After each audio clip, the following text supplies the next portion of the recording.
이제 그런 분들을 위한 법안을 오늘 들고 나왔습니다. 원래 경제 민주화와 서민 경제에 아주 관심이 많은 재윤경 대표님, 오늘 법안 한번 우리 같이 한번 기대를 한번 해보죠. 네.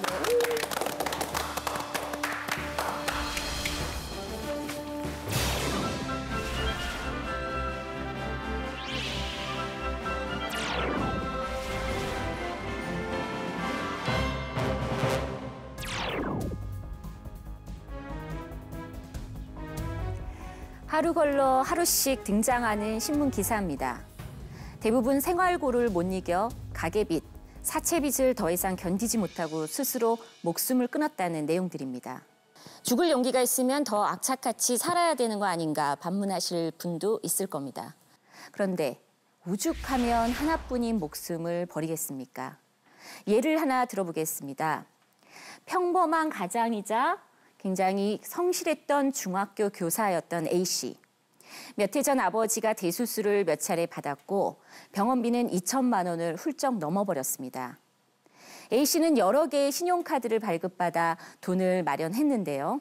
고액의 카드 수수료, 연체이자 빚은 어느새 2배로 늘어나 버렸습니다. 어느 날부터인지 카드사가 아닌 신용정보회사, 그 다음엔 대부업체에서 빚독촉 전화가 오기 시작했고요. 갈수록 내용도 험악해졌습니다. A씨도 모르는 사이에 자기 빚이 부실채권이 되어 여기저기 팔리고 있었던 겁니다. 어디서부터 어떻게 갚아야 될지도, 이자가 얼마나 불어서 팔리는지도 알 수 없었습니다. A씨는 결국 채권 추심원 등살에 못 이겨서 파산 신청을 하려고 결심을 했습니다. 파산 선고를 받으면 빚독촉에 대한 고통을 벗어날 수 있을 거라 생각을 했습니다. 과연 파산 선고를 받는다고 A씨가 예전의 상황으로 돌아갈 수 있을까요? 절대 안 됩니다.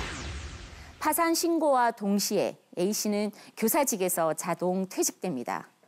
가장인 A씨가 경제 활동을 못하면 이 가정은 어떻게 될까요? 무너지는 건 시간 문제입니다. 최악의 상황까지 가지 않도록 제도적인 뒷받침이 필요합니다. 그래서 발의합니다. 첫째, 채무자의 의사와 상관없이 자기들끼리 부실 채권을 사고 파는 금융권들의 행태를 전면 금지하라.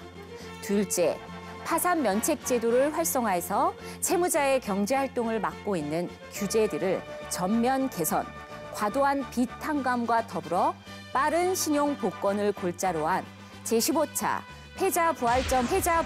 패자부활전법을 발의합니다. 쿨가닥 15차 법안 패자부활전법.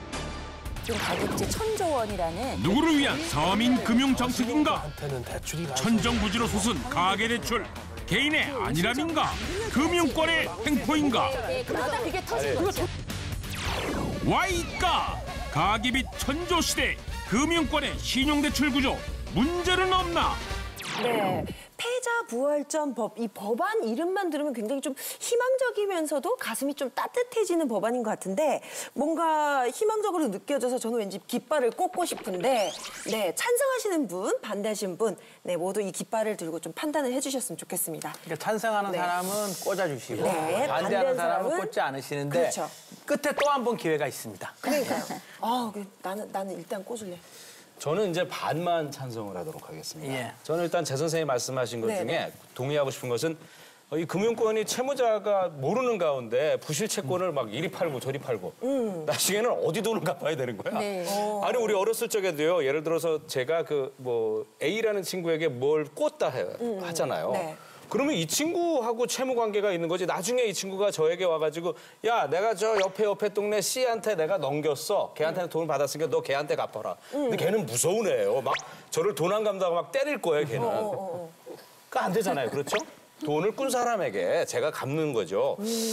하지만 또 파산 면책 제도를 활용하고 또 규제들을 전면 개선해서 빚을 탕감해주고 그리고 신용복권을 해준다. 이 정책은 굉장히 아름답죠. 네, 왜냐면, 아름다워요. 지금 넘어져 있는 사람의 손을 잡아주고 일으켜 세워서 다시 일어서게끔 해준다는 얘기인데 저는 도덕적 해이가 역시 가장 큰 문제라고 생각을 합니다. 이 아까 제 대표님 말씀하신 취지가 상당히 좋다고 생각을 하고요. 그 네. 취지가 사실 이번에 박근혜 당선인 그 공약에도 들어 있습니다. 이 새로 발의를 하셨다고 하지만, 그러니까 이 채무자의 그 동의가 없는 상태에서 채권자끼리 약간 그 채권을 넘기고 하는 거, 우리 이 감독님 말씀하신 대로 사실 분명히 좀 상식적으로 어긋난 부분이 있어서 어느 정도 시정이 필요하다고 저 생각을 하지만 다만 좀 신중하게 접근해야 한다고 봅니다. 왜냐하면 채무자에게 동의를 원한다라고 하면 어느 채무자가 동의를 하겠습니까?